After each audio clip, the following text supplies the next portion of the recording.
Gumawa pala ako ng tanghalian ng mga amo ko. Fried rice.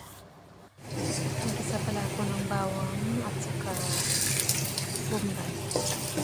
Ilagay ko lang yung hipon. Saka ilagay ko na rin yung mix na vegetables na frozen.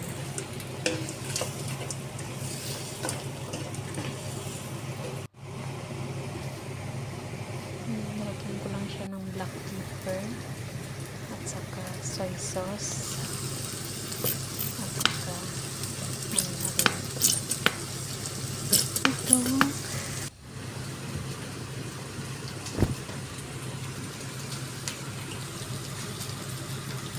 nilagyan ko na rin siya ng puting kanin.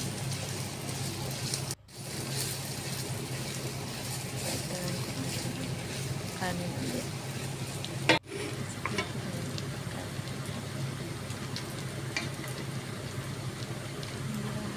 Para tumaba yung mga pakainin, lutuan ng masarap na pagkain.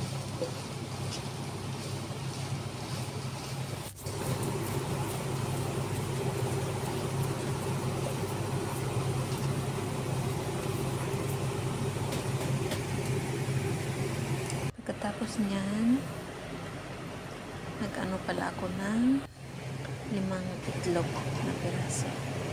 Scramble ko lang siya.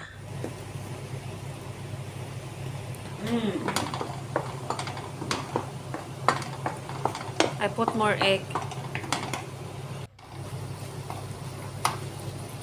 Purito kasi ito ng amo ko.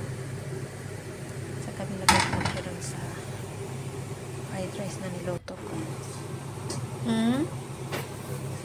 It is too much.